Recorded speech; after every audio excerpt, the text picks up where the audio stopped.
You're watching MontyTV. I'm Jackie Karsh, sitting down now with John Lunn. He's the founder and CEO of cloud payment orchestration platform Gr4vy.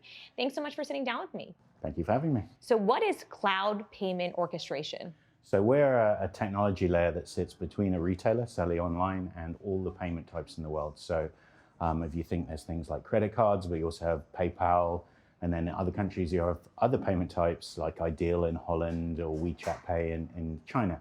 And so for a retailer to add that to your website, it's quite a lot of work to keep on adding new payment types. We make it super simple. We turn it into something that a non-techie can do by basically flipping on switches, switching on new payment types and managing them that way. Why did you want to make it so simple? Because it's really hard. And it's literally that. It was slowing down business. So I was at PayPal for many, many years before I started this company, and I could see the consumers were not being well served. To give you a good example, think during the pandemic, we were all stuck at home. We had to shop online. Imagine if you were underserved and didn't have a credit card. How were you buying groceries? So just enabling more payment types and enabling that would hopefully make e-commerce more equitable and available to everyone. Speaking of the pandemic, you launched during the pandemic. What was that like? It was interesting. I was stuck in a small dock apartment in Vancouver at the time, coming up with the idea. I knew my co-founders, but even now I haven't met half of my team. So we're totally remote. We have people in Argentina and Ethiopia, all over the world, who we're going to actually meet for the first time in September. So very different way of working, but it's the way the company was born. It's the way we're going to stay. In what way has the pandemic or just the period kind of shifted or accelerated the way we transfer money? Yeah, it's totally changed. I mean, the stats say something like it's accelerated by 6 times, etc. Effectively, we all were stuck at home. We didn't have any choice. We had to shop online.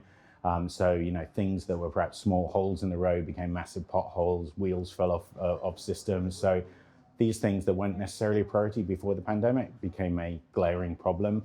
And so for us, it was actually the perfect time to launch, because these retailers perhaps would have taken longer to persuade them, but now we could see a problem, they could see a problem, and we could step in to help them. What was the inspiration behind the company? I just had lots of the same conversation with people, and it was glaringly obvious to me that there was something broken.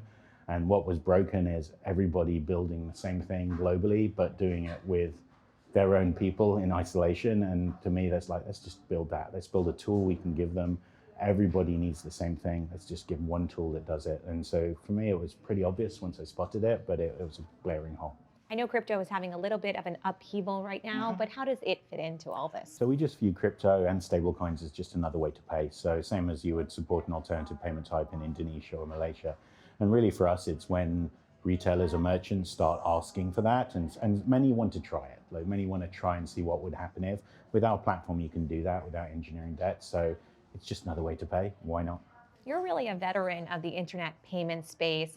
How has it changed over the last decade or so? It's totally changed. Like when I started, it was just credit cards, and I can tell horror stories of point of sale machines and people typing things into terminals. But from then to now, it's exponential. Like we now have hundreds of new payment types around the world. We have a whole new generation that don't like to use credit cards to pay for things. You've seen buy now, pay later, you've seen open banking, now crypto. Like it is totally changed. Before it was very, very limited, and now it's a really massive, wide open space.